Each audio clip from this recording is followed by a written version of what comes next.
What's up, everybody? Crypto Noah back with another yield farming passive income video.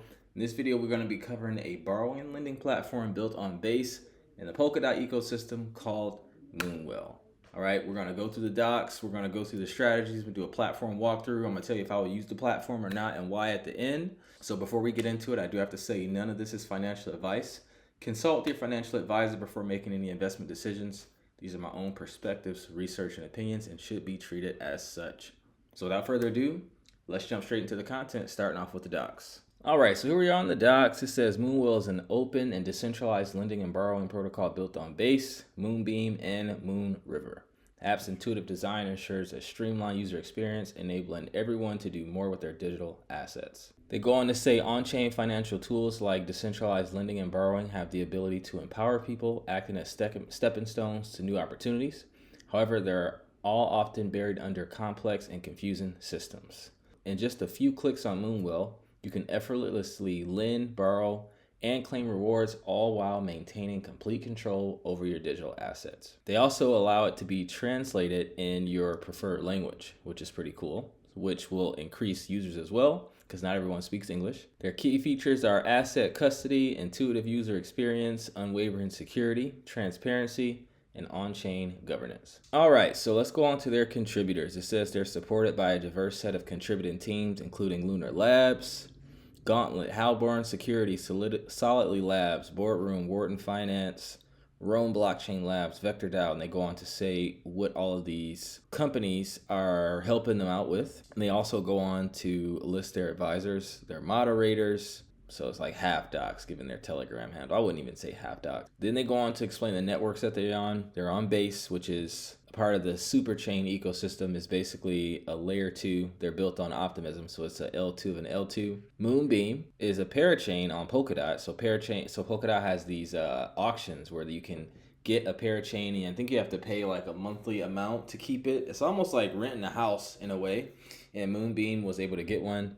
And Moonriver is a parachain on Kusama, the canary network of Polkadot, which is like their test net. So before something gets deployed on Polkadot, it's almost like the test net on ETH. They deploy it on a test net, see if anything happens, any hacks or anything like that before deploying it to the mainnet. But the thing with that is, once you deploy on a test net, the hackers know like, well, if I hack it, they're going to fix it for the mainnet. So I'm going to wait till it gets deployed on the mainnet to hack it. So it's just like, that's a give and take. But it is cool to have a canary network of Polkadot. It's a step above the actual testnet because you have actual applications running on Kusama that people use. And the whole canary analogy, I don't know if you ever heard of like the canary in a coal mine, but before people went in coal mines, they would send a canary bird in there because canary birds need large amounts of oxygen to fly, and they were testing for carbon monoxide. So if you saw the bird like fall from whatever they were standing on or they stopped singing, it's a test for danger. So Kusama is the canary network to test for danger. Pretty cool name. They have all of their links here, website, application, documentation, their Discord. And their Discord has about 6,500 members, which isn't bad. Check out their Twitter, 36,000 followers on Twitter. They've been on Twitter since 2021. And they get pretty good engagement, interaction, retweets, and likes. So their Twitter is pretty active. I do like that. And they also have their Telegram channel, almost 6,000 members on Telegram. And they also have a YouTube channel. I love when projects have a YouTube channel. It's just a further stamp of approval. And they have lots of videos going through, like showing their governance calls, strategies, and things like that. Looks like they haven't had one, 3 weeks ago, not too long ago. Now you can also look through their code and their smart contract audits, governance, all that good stuff. All right, let's go on to talk about their lending. So it's kind of like Aave. You deposit funds on there, you get a yield, and they lend it to other people. They pay you the difference because the borrowing APR is usually higher than the lending. That's how the platform makes money as well. And then when you supply something, that's how you use it as collateral to borrow assets on there. They have a YouTube video to show you how to lend. These are the supported assets on Base, supported assets on Moonbeam, and supported assets on Moonriver. They give you directions on how to supply, which is pretty self-explanatory, how to withdraw, which is also pretty self-explanatory, as well as how to claim your rewards. And then they have a lending FAQ section where they talk about the base APY, the rewards, market utilization. This one's good to talk about. So it says it's a metric that tracks the percentage of borrowed funds relative to the total supply of assets in a specific market. If utilization is above 100%, it indicates the total borrow amount has surpassed the total supply, including accrued interest. When utilization approaches 100%, withdrawing assets may be difficult due to liquidity shortages. So basically, if everyone goes on there and supplies their assets, let's say they supply 100K and then there's 90K in borrowed funds, in order to get your funds back, people have to pay off their loans or get liquidated. That's the only way the platform's going to get the money to be able to withdraw. So it's good to keep it. It's good to, especially if you have a short-term time preference, you want to monitor the utilization rate. And this goes for all money market platforms, including Aave, including Compound, including Radiant, etc. And they also have a borrowing section. The supported assets you can borrow on Base, Moonbeam, Moonriver, pretty much the same ones you can supply. They go on to talk about how to borrow, which is essentially you have to supply liquidity first to be able to use it as collateral, because this is an over-collateralized lending platform. This isn't private credit where you can get under-collateralized lending. They go on and show you the steps on how to borrow, right? Loan repayment. They give you all of the details on that. It's all pretty standard stuff. I'm not gonna go through all of it. Credit and liquidations. And this refers to the maximum amount of funds that can be borrowed based on your collateral, right? So you wanna have, there's this thing called the loan to value ratio. You wanna keep that score pretty healthy because anything can happen in these crypto markets and you don't wanna be getting liquidated out here in these streets, trust me. All right, they go on to explain the credit limit, how to avoid liquidation, loan repayment, supplying additional collateral. You want to know, I'm borrowing this asset, what price does it need to go to be liquidated? And you want to make sure that you have enough to where that doesn't happen, right? And they go on to talk about the factors affecting your credit, borrowed amount, market volatility, and changes in collateral value. If your collateral is USDC and it depegs like it did a few years ago, could be a bad situation. I almost got liquidated that way. They also have a borrow FAQ where they talk about everything. How much can you borrow? It's dependent upon how much you supply. Are interest rates stable? No, they're based on supply and demand, based off how many people are borrowing and supplying. Talk about why you can't borrow an asset and give you all the reasons as to why. And then they go on to talk about vaults. So Moonwell and Metamorpho vaults. I'm gonna do a video on Morpho probably next week, but it's an innovative solution made possible through a collaboration between Moonwell and Morpho DAOs, Block Analytica, and B-Dot Protocol. These vaults combine the strength of isolated lending markets and lending vaults, offering a streamlined, efficient, and secure method for lending their digital assets. And just to break down briefly what Metamorpho is, it's a next-generation lending protocol focused on capital efficiency, flexibility, and security. The vaults accept single asset deposits and dynamically allocate funds across various Morpho Blue lending markets based on predefined risk parameters and optimization strategies by the vault curators. So it's almost like if you put USDC on Aave, right? And then enough people aren't borrowing USDC, it might sell the USDC into ETH because people are borrowing it, so you get a yield. But based on how much USDC turns into ETH, and these different kind of things are set by their algorithms and their risk parameters. They go on to talk about the key benefits. Like I said, I'm not going to go super deep into it because I am going to do a video on Morpho because their vaults are pretty interesting. Simple user experience, optimized capital efficiency, transparency and security, flexibility, robust risk management. And they go on to talk about the technology behind it, compliance, how they work, yield generation, withdrawal process. But like I said, I am going to cover that in a video probably next week. And you can interact with the Metamorpho vaults right from the Moonwell app. And they show you how to do that here. You essentially are just supplying to that particular vault. And I'll kind of show you that when we do the platform walkthrough. USDC Anywhere, this is pretty cool. So this is a cross-chain lending and borrowing feature of Moonwell, which utilizes Circle's cross-chain transfer protocol. And this feature allows users to easily lend and borrow USDC on Moonwell's base deployment from a variety of CCTP supported networks. So anyone who plugs into this network, right? To achieve this, CCTP burns USDC on the source chain and mints an equivalent amount on the destination chain. The integration of CCTP into Moonwell aims to enhance liquidity and improve overall user experience. So with this, you can supply your USDC to Moonwell on base from other CCTP supported networks versus having to bridge over and pay fees, right? So it makes it easier. You can also borrow USDC from Moonwell on base. So you can borrow from a chain that you're not on as long as it's plugged in, and then transfer the USDC to any of the CCTP supported networks. right? And these are the supported networks: Base, Ethereum, Optimism, Polygon, Arbitrum, Avalanche. Pretty much all the top ones, which is pretty cool. They give you directions on how to supply, which is pretty much the same shit as supplying normally. They give you the directions on how to borrow, right? They even have their own smart wallet. They leverage passkey technology, so it's supposed to be, extremely secure, kind of like they say they provide a more secure alternative to traditional passwords by utilizing biometric authentication like fingerprint or facial recognition. I never recommend using facial recognition because someone can just print a picture of you off the internet and use that. I never use face recognition. I don't know. Maybe the technology's gotten better, but I don't know. Maybe I'm old school. Who knows? But they say the smart wallet streamlines the onboarding process, is good for mobile. And we do need DeFi to go mobile if more people are going to use it. So I like that. They give you directions on how to create your own smart wallet, right? How to connect it, how to use it. So feel free to go through that if you're interested in the smart wallet.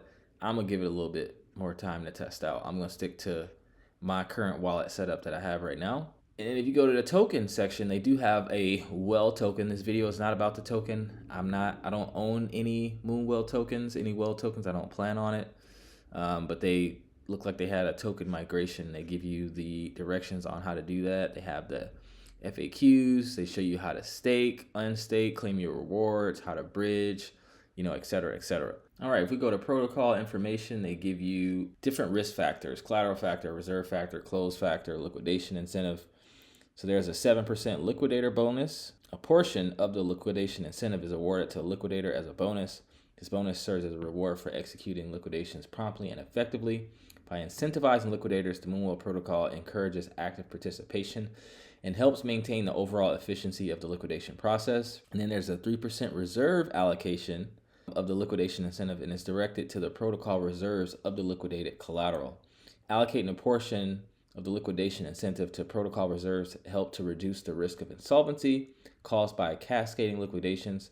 By replenishing the reserves, the protocol ensures its ability to address potential short-term liquidity needs and maintain market stability. Now let's go on to asset risk parameters. So they give you pretty much the collateral factor, reserve factor, close factor, supply cap, borrow cap. You can expand this on each chain: Base, Moonbeam, and this will help you when you're going to borrow, so you know what numbers to stay under so you don't get liquidated. You never want to get liquidated. And they also give you all of the info on how they go on to determine interest rates, right? Pretty complex stuff, but feel free to go through that. Give you all the information on the security measures. So they've had plenty smart contract audits on multiple things within for multiple companies. They have a bug bounty program, so if you find something, you can get rewards of up to 250K. And then they also have a safety module, which is an additional layer of protection against unforeseen events such as smart contract exploits, liquidation failures, or Oracle malfunctions. So I really like the security of this platform, and the audits look pretty good. They have a section for the audits, right? They have July 2023, Moonwell V2. Like, they have a lot of different audits, and these audits are not cheap, guys. So when I see a project with multiple audits and they're fixing things that were reported as vulnerabilities, it tells me that they're pretty serious. All right, so now that you guys stuck around, let's do a platform walkthrough. And at the end, I'll tell you guys if I would use this protocol or not and why. All right, so here we are on moonwell.fi. You see we just already went through the docs. They have a contact form. They have a blog here where it looks like they put out, articles on different things that they're launching, smart wallet, etc., etc. If you hit contact, it takes you straight to where you can send them an email. I'm gonna X out of that. All right, we scroll down here. Put your digital assets to work. Talk about some of the protocols they work with. Give you some of the yields. Powered by Base. Total market size. So I'm not sure if this is their TVL or just the total amount of borrowing and lending that's happening in DeFi. But if there's not clearly a TVL, it's probably not, because you would want to display your TVL if it was really high. All right, so if we go on here, you can see some of the yields here. Let's hit markets. And right now, okay, we're looking at all chains, right? So you can see that supply APY 7% on stable coins, on Base 3%. Let's filter by yield. Okay, so 39% on Aerodrome, 38% on Frax, 22% on XC USDC on Moonbeam, So pretty good supply APYs here, not too bad. 8% on ETH, 8% on Bitcoin. That's the old BlockFi days, right? 3% on ETH on base, nothing too crazy there. They give you the amount supplied, right? And if we go to lend, this is where you go to supply. I think it's automatically just selected ETH, but you can pick a different asset and it gives you the supply APY right here. Same with Moonbeam, same with Moonriver. If we go to borrow, gives you the borrow APYs, right? And remember, these can change. Like this USDC one is pretty high right now. I wouldn't use this for that. And then this is where you click to repay vaults. This is where you use that Morpho vault, right? You got the supply APY on ETH 6.9, 9.8 on ETH or on USDC. You view vault. When we hit view vault, let's see what comes up. So it has the total deposits, total liquidity, right? It gives you the allocation on what it's doing across these different assets. And it gives you a little background on it. Nothing too much though. Could be more information there. This is where you go to stake your well. 20%, not too bad. I just don't want to hold the well token. This is where you go to transfer, right? And this is where you click to look at your actual portfolio. My wallet's not collected, so I can't see anything. If you're into governance, they have the on-chain proposals, snapshot proposals, discussions, delegates, voting power, etc., etc. So yeah, guys, pretty straightforward platform. Would I use the platform? I would use it, but I'm not, just because there are better money market platforms that I would rather use, such as Radiant, that are paying better yields right now. So I do like the security. I like that they have the Morpho vault integration where it optimizes your liquidity, but there are risks there. And I'm interested to see how those vaults will perform in a bull market once things are kind of crazy, because that's when you get your actual stress tests, right? So yeah, I would use it, but I'm definitely not going to buy the token. You know, I've been looking at RWA tokens. I'm waiting for those to pump. But yeah, that is my quick deep dive on Moonwell. So if you got value from this content, drop a like, drop a comment, subscribe. If you want to learn how to yield farm and create passive income in DeFi like a professional market maker with world-class community and elite coaches and elite educational tools and resources in our Know It All Academy course where we cover all that stuff, click the link in the description, book a free strategy session. You'll talk to me or one of our coaches, and we'll see if our platform's a good fit for you. If not, keep enjoying the free content we put on the YouTube. But with that, I'm going to wrap this up. I thank you guys so much for tuning in. I love every single one of you watching, and I will see you in the next video. Take care and farm safe.